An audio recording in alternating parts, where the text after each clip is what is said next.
Greetings, nerds. This is SNN Nerd. I'm your host, Sarah Belmont, and with me, as always, is our Mr. Producer, Will Polk. How are you doing today, Will? Doing very well. It's a good Sunday afternoon. I'm sure all our golf fans are probably happy that Tiger Woods won the Masters today. So, and then and there's just a lot of nerd news dropping. So, hey, I'm ready to talk. There's all this nerd news, and you led with golf? Yeah, well, it's Sunday afternoon. I don't know. Well, it's one of those things. He hasn't won a major in 10 years. So, we, tried to throw a bone to some of our listeners who actually may be interested in these kind of things. So, it's just the undercard for the main event. How's that? And now the conversation continues. Yeah, there is a lot of geek news, because it's Star Wars Celebration right now this weekend, so a lot of stuff is dropping, a lot of stuff that I think is cool at a distance. And then today the big thing was the Mandalorian. I saw some of the footage. I'm still waiting for it to hit YouTube for me to give like a thorough reaction to it. Yeah. But it has Pedro Pascal, so it does. It does. And at least the footage from the hall, because I guess there was an embargo on it being released so far. So, but of course there's always the bootlegs, and I did retweet from our show account for video from the hall, so you can get some of the details. But you're right. I mean, we definitely need to get the official trailer. But from what I've seen so far and what I've read about the series is I'm very excited for this. And it does, it always begs the question, do we need this?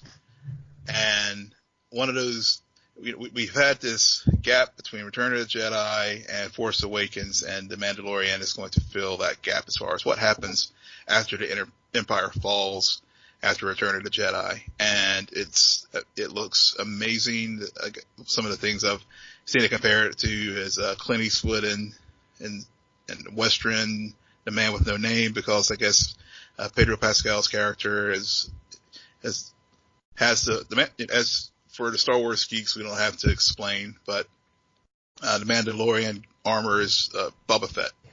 So if you thought Boba Fett was cool, this character armor's based off of that, and it's like I said, it's set off to the time of the fall of the Empire, and it's got a pretty strong cast with Carl Weathers and Gina Carano from Deadpool, and it's I don't know if I would say strong cast because Gina Carano is in it. Well, she was in Deadpool, but she hardly said a thing.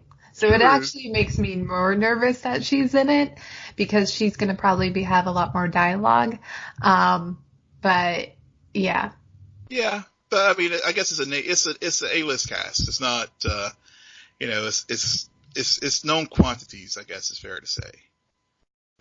But I think sure. Yeah, but I mean, but getting to the story itself, the premise is very interesting. I will say that. All right. I don't know what the premise is, and I don't really want to go into details at this time because, again, I want to talk about it more when the actual trailer drops on YouTube. Okay. Meanwhile, we did get a trailer for the next Star Wars film featuring an A-list cast because Gina Carano is not in it. And I just that's gonna bother you for the rest of the afternoon. I know you're gonna give me hell about that the rest of the day. I wouldn't be surprised if all of that ended up on the editing room floor. You're like, I regret this. But I was actually disappointed by this trailer. Really? I have to admit it.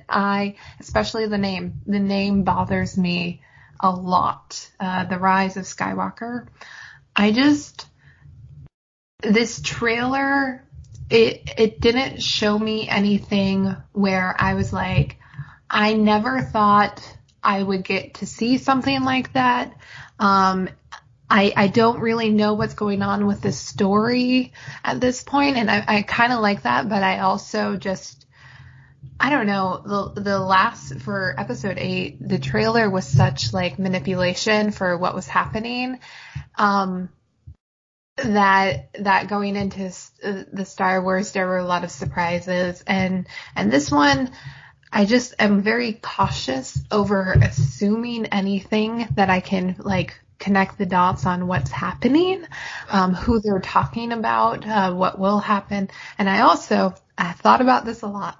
The one thing that bothers me about this movie is the more footage I start to see, the more my ship life is riding on this movie turning out a certain way. Okay? Raylo fans know what I'm talking about. Yeah. This movie has a lot riding on it for some of the shippers who are hardcore and who have invested like a year of fan fiction. At its core, that's what disappointed you about this trailer. Let's just get to it. The title was not Raylo, The Awakening. Well, I mean, that's. And also, listeners, can you do me a favor? Tell me how many third movies of a trilogy are begin with that word rise, because that's starting to get a bit redundant, and I'm just like, oh, The Force Awakens, cool name. Last Jedi, cool name, and they're gonna end it on the Rise of Skywalker. When I like rewind back to when Force Awakens came out, they were like, we want to try to get away from the Skywalker family. I mean, Ben Solo is in it, but he's a Solo. He has Skywalker blood, but he's still Solo by name. Right. So it's just interesting that all of a sudden now the big name is the Rise of Skywalker. I'm like, that kind of is a 360. And then there's all those theories about Rey being a clone. I don't know, Will. Yeah. I'm just a mixed bag of emotion at this point. Well, I hope that Rey is not a clone, first of all. And of course the title, and I've seen both reactions. I know just in my own household, it was, folks were split on the title. I actually liked it. It's ambiguous enough that it could give us 7 months of just sheer speculation of what it means. I mean, my take on it was, when we've heard that this is the end of the Skywalker saga, and I think you can, I know I'm going to sound like I'm double talking here, and just bear with me for a moment. So, it could be the end of the Skywalker saga in the sense that Anakin's story will end in this film. Because as the 9 episodes that we've been through really is Anakin's arc. So you could have the end of the Skywalker saga by ending Anakin's run. Now, Anakin's son, obviously Luke, I look at Luke as I think the Last Jedi, and I know obviously fandom split on this film. Some people like it more with age, some people don't. Yeah, obviously I know where you fall because of some scenes that happened several times in it. I guess I just want to say, like, I understand why a lot of people don't like that movie. There's big sections, and I don't rewatch it all the time or anything. Yeah. I just like it for really that one plot line, and that's probably 35% of the movie. So. Yeah. So that being said, so the thing about Last Jedi that stands out to me is, and I know Mark Hamill was not happy with the way Luke was portrayed in this film, but in a way I see again the rise of Skywalker and the rise of a new type of Jedi, because Luke is he's that bridge that he wasn't a chosen one like Anakin. and he is a lot like Rey, where he discovered his Force powers when he's a teen, late in his adolescence, early adulthood. He comes to the Jedi Order, and we see this reflected in Last Jedi. So he's very disillusioned with it because he saw the truths and that the Jedi had their flaws and they were not all knowing and all perfect. And he himself failed with Ben Solo.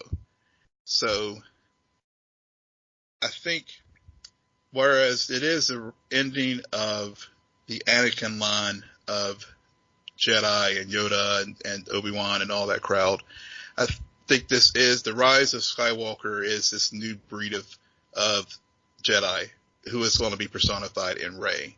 And that new Skywalker branch. So yeah, the old Skywalker saga ends, but this new generation of Jedi is I guess, for lack of a better term, they're Jedi woke, because they know the good, the bad, in between, and how the reverence of the Jedi Order is not the same as it was when Luke and in the Old Republic, when the Order was around during the Old Republic. Right. So that's what I take from the title. Yeah, I mean, that makes sense. I mean, a lot of people coming out of Last Jedi were talking about Grey Jedi and that being a thing, and some people don't like it, some people do like it. I don't know what's going to essentially happen with Episode 9 and just reaction, considering what happened with Episode 8. I'm glad that it's wrapping up. Yeah. And we'll see. I just know Kylo's gonna die. Like, he's gonna die. Now the question is, will he sacrifice himself and that's like his redemption, or will Rey can't kill him, or else is that against the Jedi code? Well, in the Old Order, yeah. That wouldn't be aligned. So either they do live happily ever after, or he does sacrifice himself. Yeah, the way this series is going, it's big on the redemption arc, and so obviously that is one place it could go, is the redemption of Ben Solo. But that makes sense with everything you were just saying about how, like, the new version of Jedi, like the Jedi are gone, but there's still protectors out there, because you want to balance the good and the good and the bad. Right. So it'll be fun speculating over the next 7 months. I know we did run like a flash poll. I just had to put it out there, just curious to see how people are feeling, especially that Endgame is less than 2 weeks away now. And it's completely prisoner of the moment, but at least the folks who responded to our flash polls, I think so far people are still more excited for Endgame than Star Wars. Absolutely. Yeah. I mean, because it's near, it's right. Like, we've seen a lot of the footage. We are prepared for it. Captain Marvel dropped, huge success. It's still going, and we're in the end game. Right. Seriously. We really are. So, and so I part of me, and I'm glad you bring this up, because part of me, I think why I'm just kind of laissez-faire about the trailer for Episode 9 is because that's in December, and I'm thinking about this month. I'm thinking about what's right in front of me, which is Endgame. Yeah. So. Yeah, and we talked offline quite a bit as far as, when we were expecting a trailer, would they run it before Endgame? And obviously they decided to drop it during Star Wars Celebration. It's, at the end of the day, both of these still going to run in front of Endgame. Yeah. Yep. And at the end of the day, both these films are going to do very well for various reasons. But it was just, I was just kind of curious. Again, I know it's prisoner of the moment, and I think you're right on the money when you're saying that Endgame is here. That's what's in forefront of people's minds right now. But once 2019 ends and we look back on the year, given that both stories are endings for various reasons. I'll be, when we talk later this year after Star Wars, I would love to see people's reactions after seeing both films. Yeah, absolutely. All right. So speaking of seeing films and having reactions, I did see Shazam. Why did you get so quiet? That's like I have been very good about not asking you. What did you think? I want to get live, honest. I want you to get my live, honest reaction without having time to process it. About what your thoughts of the film were. You liked it more than I did. That's for sure. Of course. It's a trend, folks. it's a given that you would have liked it more than I did. I'm going to start with the good things about it. This is the first DCEU family film, I would say. There's a real endearing charm about it, and it makes it hard not to like. Part of the genius with this film is really the casting, hands down. And it's not just Zachary Levi, because what dawned on me while watching the film, I'm like, wow, we're probably like a good quarter of the way through this movie and he hasn't even shown up yet. I'm just like, whoa, this is a long introduction. And that says a lot to Asher Angel, who plays Billy Batson, and how he is able to play that straight-laced character and has a lot of heart in it. And then Mr. Jack Dylan Grazer is just the classic, I'll say it, Adam Brody character. It's like they took the OC, Ryan and Seth, and implanted it into the DC universe, and they knew they were doing that. But it's like between the two of them, their chemistry was so awesome because they become best friends, but they become also brothers. And they also have a lot of similarities, but more importantly, their differences. And there's those moments when they're fighting like an old married couple. And it's so perfect to me. Meanwhile, between Asher and Zachary Levi, Zachary Levi he has this ability to play a kid, but not dumb it down. Right. He's not playing stupid, like a stupid adult. He's playing an adult with a childlike spirit. And that's a big difference. And I think that's why this movie works for the most part, is I really like that. And I really like how he is that version of Asher if he was a superhero. Just like Adam Brody is literally the version of Freddie Freeman. Like, that's another thing. As soon as they did that, I was unsure, and then I started recognizing all of the kids who was playing the superhero version, and I'm like, oh my god, that is so funny. I like that. Yeah, I didn't make that OC connection until you just shared that with me, because when I watched the film, that at least physically, the superhero version of Freddy, physically they did a great job of just casting like if Jack actually grew up, he would look like a little bit like Adam Brody.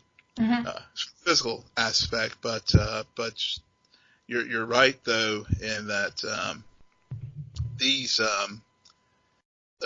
Zachary's portrayal of Shazam is what it is, the heart of that movie. And I think I even said whenever I did the spoiler-free review a few weeks ago, this movie had heart, and that's what I meant by that. I think you picked up on. I mean, you fleshed out what I meant by the film's heart, and I think that's why it has done so well. And that's why I really liked it.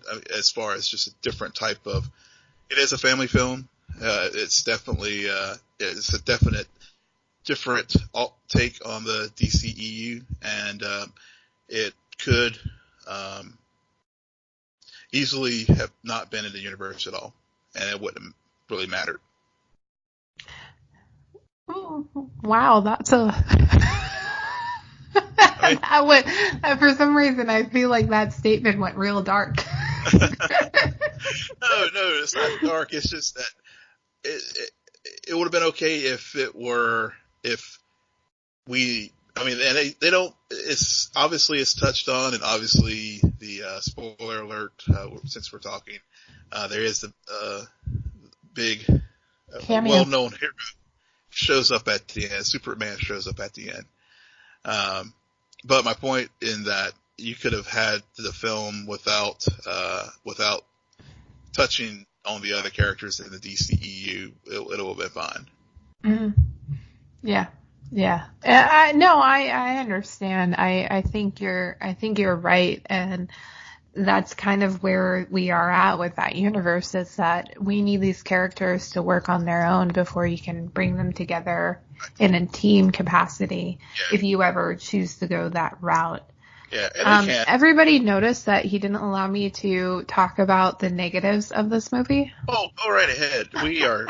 I was just while you were still in a very positive mood, I was just jumping in there and enjoying the positive Sarah on Shazam. Yep. I see what you're doing. No, the biggest weakness is the villain. It's always the villain, because they do what every one of these movies has done.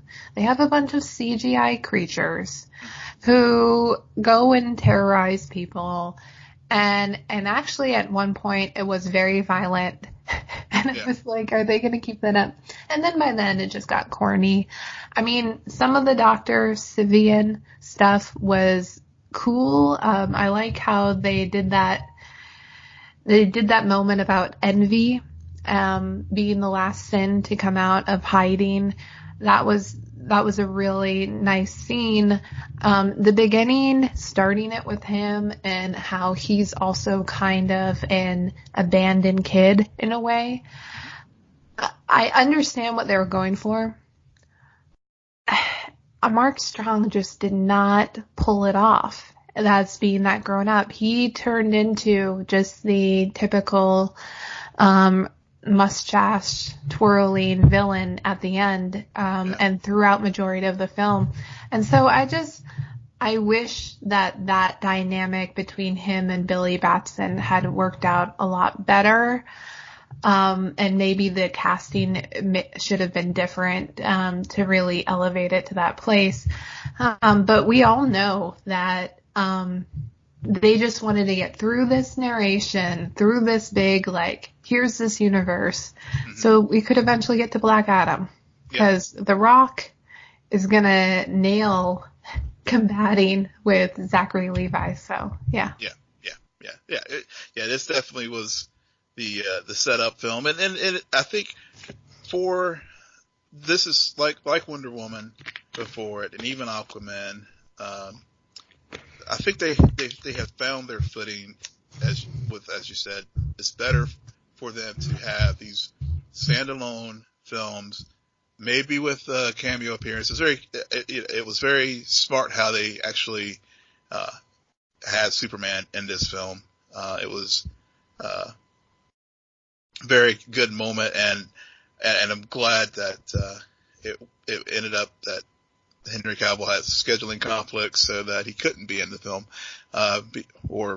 because I think that ending in the cafeteria would have been different if he actually had dialogue. I think Freddy's reaction was just classic. Like, every superhero fan geek would just gush all over themselves if they had, that was us when Freddy reacted there in the cafeteria. Mm-hmm. So I think that worked out well, but again, I think it's a fun film. I do stand by what I said earlier, that I think it is the best of the DC films so far. I'm backing off of that, and I know, I'm looking forward to, as they expand on this, and Shazam versus Black Adam, and also hopefully they'll finally refer to him as the Big Red Cheese. I'm surprised Freddy didn't do it. All right. So we also have the third episode of Cloak and Dagger. Yeah. And Mayhem is out. And I was a bit surprised by this episode because they stuck with the 100 days ago, 200 days ago.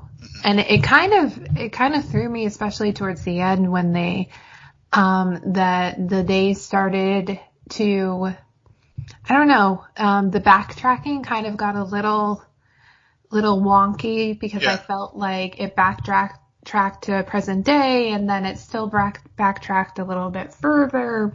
And at the end of the day, the most confusing part of this episode was Father Delgado. He's back, no longer a priest. He's fully embracing his drunken side of himself. And Mayhem stumbles across him on a few different occasions. Right. And I still don't really understand why. I'm curious. I mean, at one point, she finds him on Bourbon Street, basically in a drunken mess, and she says, forgive me, Father, for I am about to sin. And we don't know really what happens because it's days later that it picks up again and he's not around. So did that throw you in the same way? It did. The time jumps back and forth. Definitely, it did help. I mean, it did throw me as I was watching episodes because I was trying to.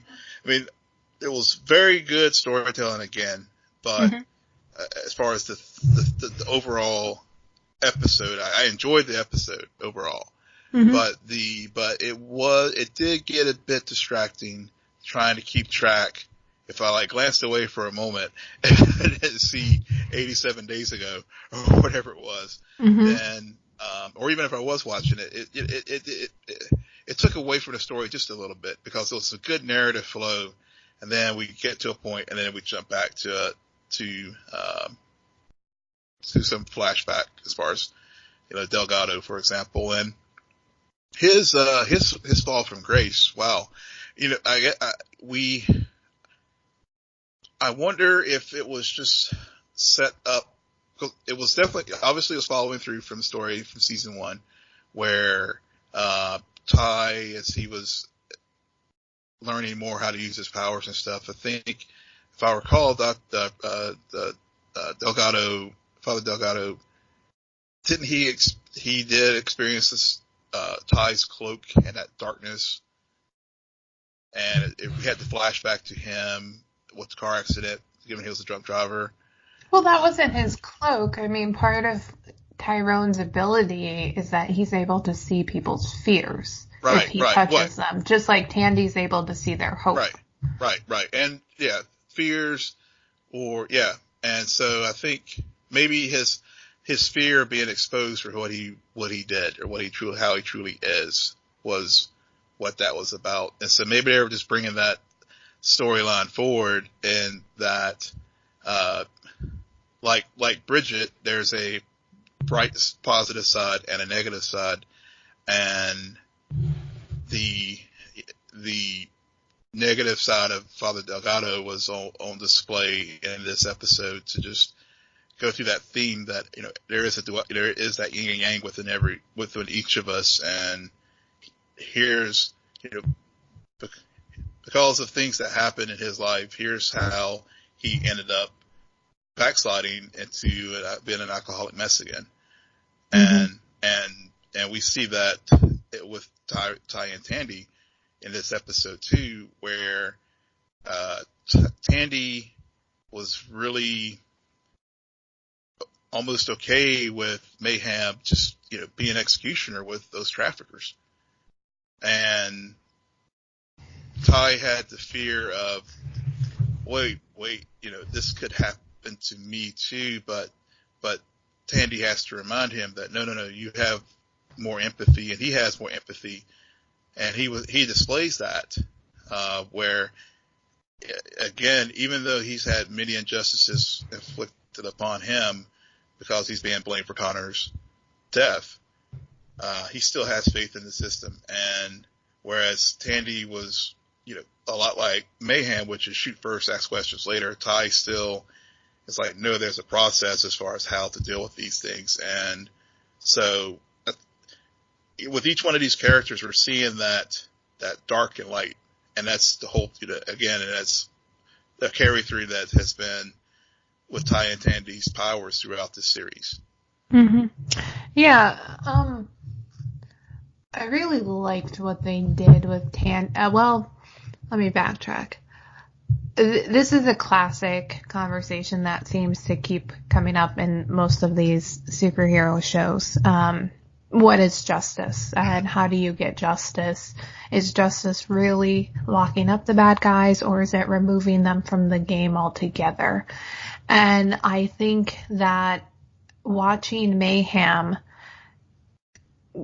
go about this, which, by the way, actually we'll get to that, but go about this, and she does end up solving cases. She's a very good detective. Mm-hmm. She has it all laid out. She knows who the bad guys, and she's going after them, and not only finding them, but actually removing them from the game.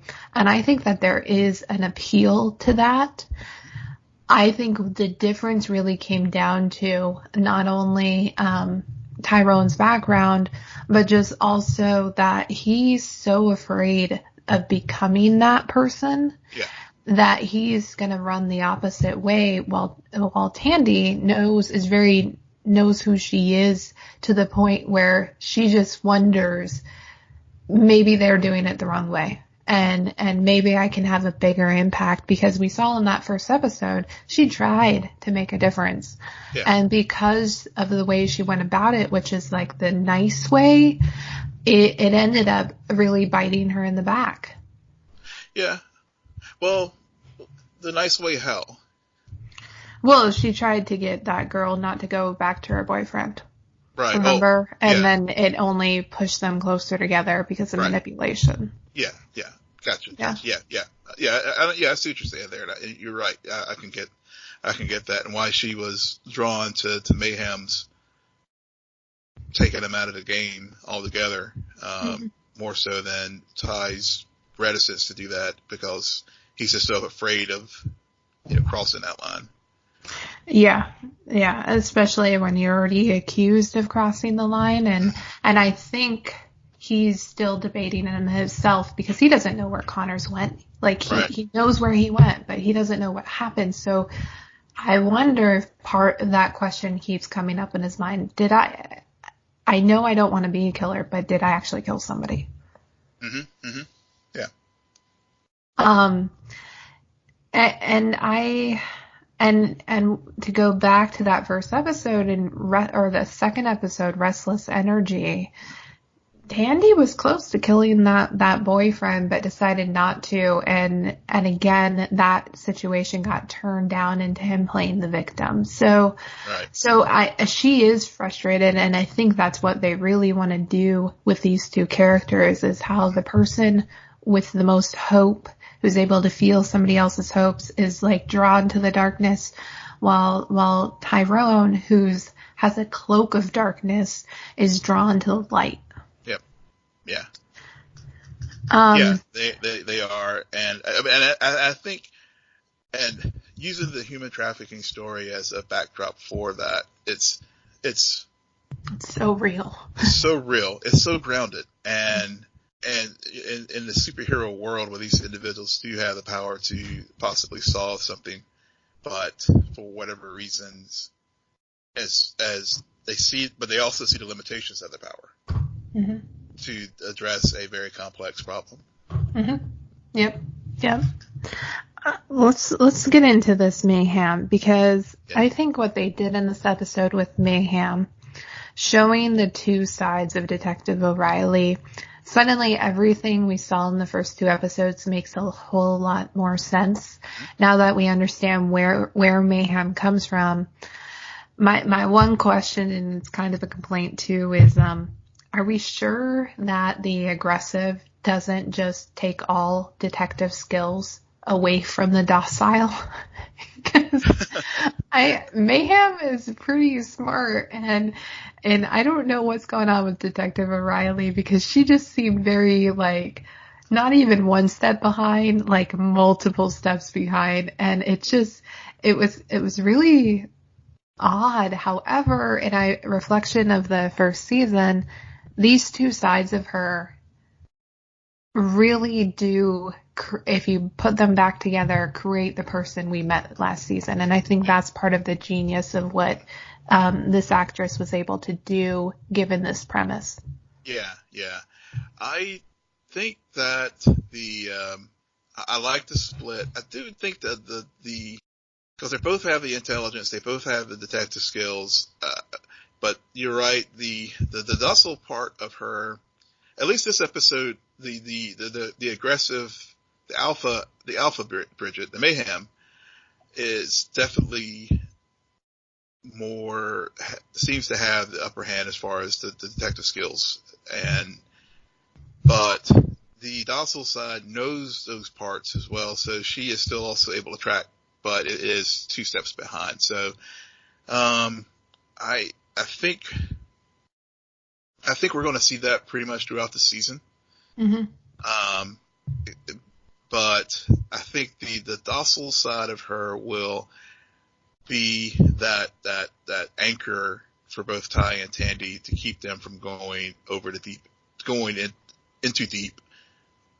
In particular, Tandy on the Mayhem side, and for Ty, I think just to help him explore that his fears and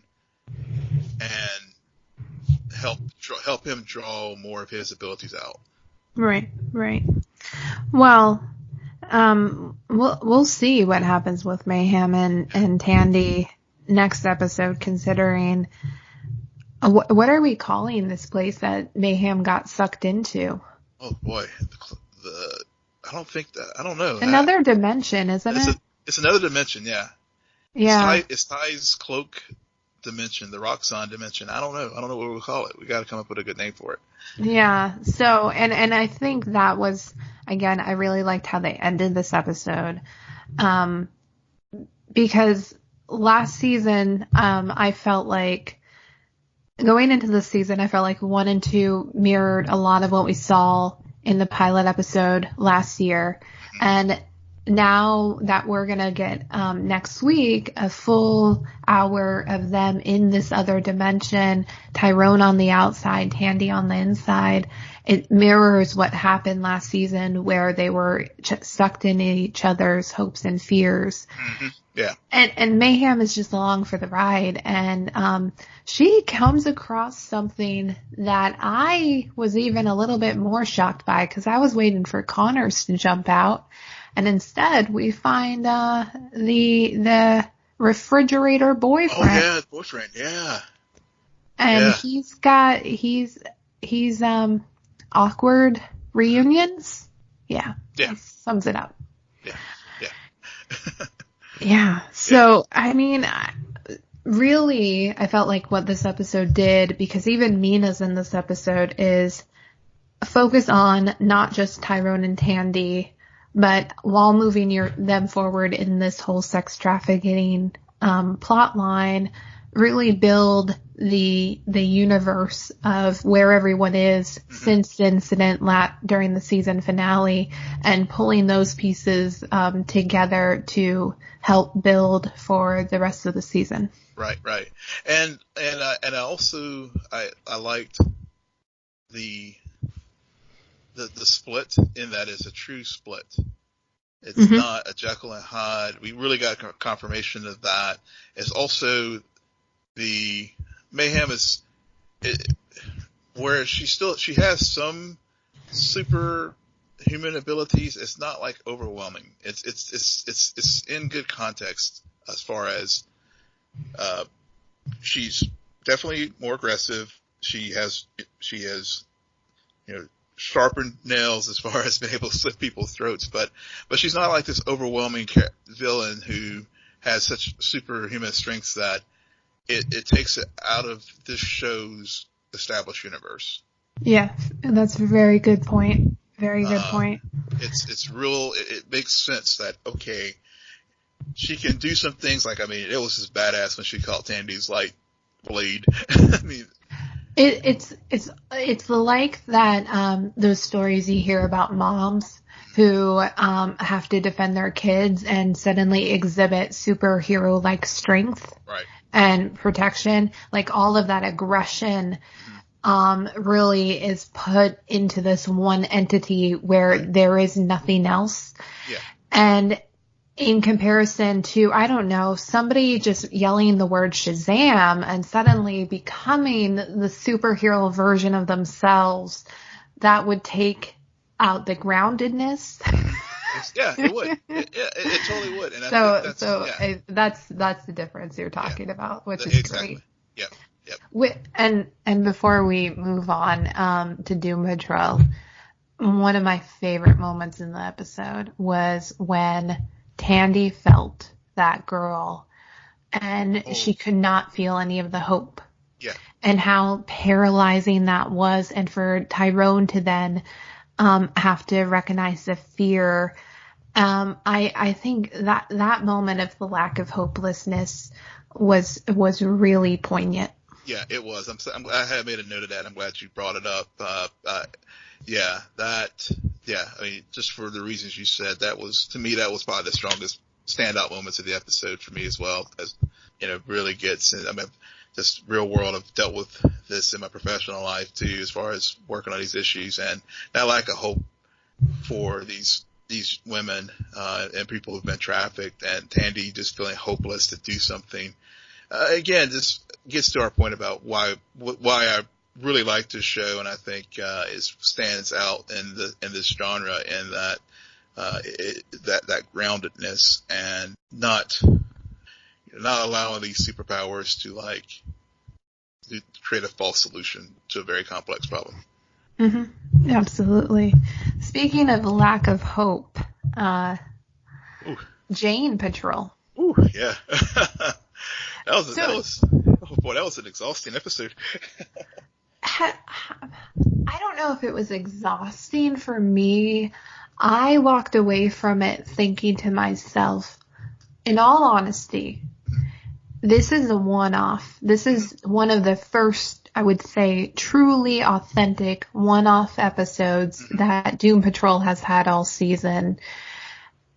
And I don't know if I actually, in the long run, will look back and think like that is one of the best episodes they've done, or that was unnecessary.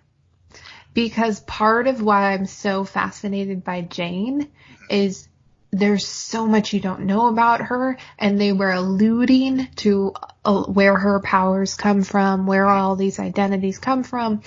And so I didn't know, I still am on the fence if I really needed an hour of them really spelling it out for you about what happened to her. Even though it was cool, very well written, very authentic, even though we're talking about somebody's mind, I still just, there's a part of me that kind of wonders how necessary was it? I take it. I'll take the other side of that, and because we still don't know a lot about Jane. I mean, she has 64 distinct personalities. We saw I guess up to 20 now. So, and I'm glad it was as much a story about Jane, but it was also a large story about Cliff, and Cliff accepting what he is and who he is at this point. Mm-hmm. And fair point. So I think that to me is what makes this episode stand out, and it truly is a one-off.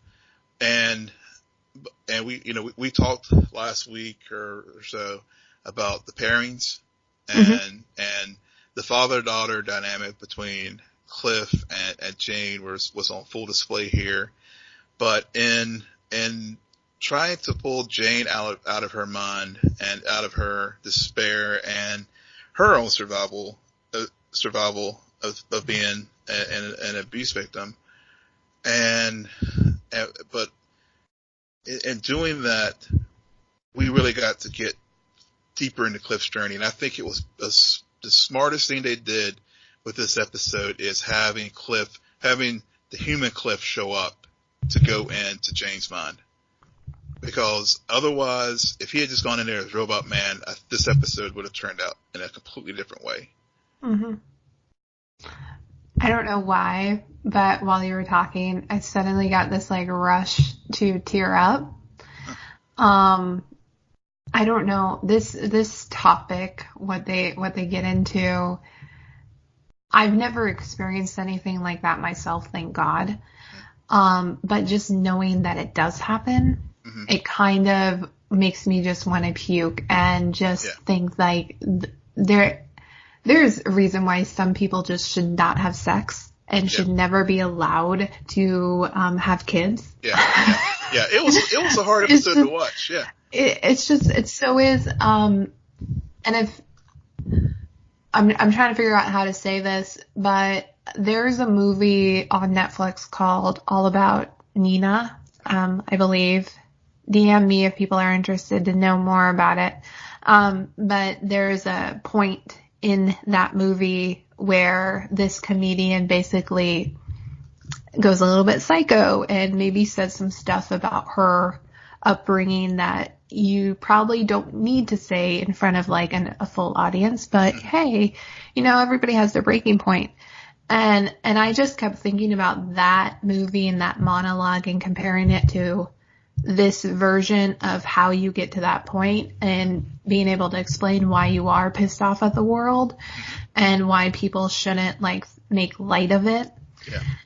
Anyways, my point being is that I agree. I think this is a very well done episode. I really like that they went and explored this topic, and I do agree with your point about Cliff. He is very essential, and he doesn't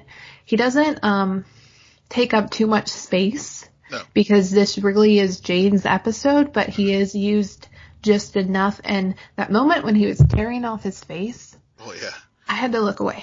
Yeah. Yeah. It was hard. I was going to say I like that part. I also liked the detail about the version of her dad, and he was larger than life, but he was also made up of puzzle pieces. Mm-hmm. And I thought that was really clever considering some of the memories we walked through of Jane, which, by the way, that's not her real name. Nope. And there was another primary, and I think there probably is going to be one more who, if we do ever go back into the underground, we might see the original, which is her name Kay. Kay, I believe, yeah. Yeah. Because we kind of met Miranda. We know Jane. But yeah, and I like how some of them don't go to the surface. Right. That was really odd, because you're like, oh, if you have all these personalities, they're all eager to take over, but I guess that's not the case. They're not. It's not, and I guess, and that's that what makes the Jane persona and the Hammerhead personas all such a compelling character, and Diana Guerrero just does a phenomenal job portraying this. And also the other, and one thing I also noticed is that instead of having her do all the different personalities, they actually did bring in other actors, and it actually worked, where they channeled enough of those things that we've seen on the surface in the preceding episodes, being portrayed by someone else. I thought it all just from a production standpoint worked well together, and didn't take away from the experience in that episode. But it was whenever her dad approached Kay at the very beginning, and saw that scene and realized what was going on there. It was a very emotionally and a very hard episode to watch, but they handled a very sensitive topic in a very appropriate and a very story way. And also, again, to our point with Cloak and Dagger, they didn't solve it at the end of the episode. Well, Cliff thinks he did. Cliff thinks he did, but when Jane was resting back at Doom, she started hearing the voices again. Yeah, but Cliff also thought group therapy was a good idea. Yeah, that's true. Yeah. And that therapy would solve everything. Oh no, that was the rat. Everything. He's like, I'm the reason why you're here, Jane. But they also, so it was definitely a one-off, as far as Negative Man and the rest of the team, they really, they were just basically, conduit to get things going. But, I think when we look back at this season, and I know we still have 8 to go, 7, 8 to go.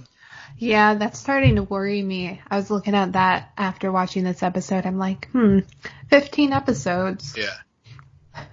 Sometimes I get bored after 10.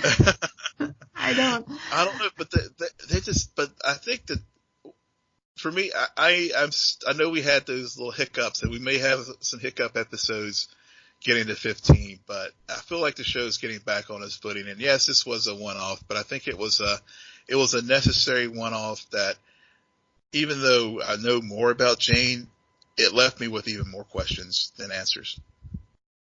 I don't know if it left me with more questions than answers. I hope we go back to the underground in the future. I think that would be great. Every season have one episode in the underground. And that's what I meant by the questions. Okay. As far as going back, Yeah. So, and who knows, maybe next time it isn't Cliff, maybe somebody else. I mean, Victor, it also needs some humbling every now and then, so he's a good one. And 15 episodes just scares me. It scares me because I felt like they kind of tried to do that with Teen Titans, where they doubled down and then they got scared because it wasn't that good, and so they backed off, but then the finale didn't work. And I don't know. I think it's weird how not a lot of people are talking about Doom Patrol, even though it's far away better than Titans. I wish people would watch it more, just like I wish people would watch Cloak and Dagger more. Yeah. These are two shows that definitely people don't need to sleep on them. If you're getting tired of the same tropes over and over again, watch. Obviously, folks, you are listening to us because probably you're watching them. But if this is your first time listening to us and you haven't watched these shows, I can't strongly recommend them more. They're definitely some of the better genre shows on right now. Yeah. There's a lot of originality, and it's definitely not a procedural. These are shows that have a narrative, build a narrative throughout the entire season. So I think that is it for us today. Will, why don't you tell our listeners where they can find you? Yes, you can find me at Will M. Polk. That's WILLMPOLK. And you can find me at SJ Belmont, SJBELMONT. Please follow our crew on Twitter at SNN Nerd. Friend us on Facebook, follow us on Instagram, but most importantly, rate, subscribe, and comment on iTunes, SoundCloud, YouTube, and Spotify. Good night, Geek Out. You're welcome.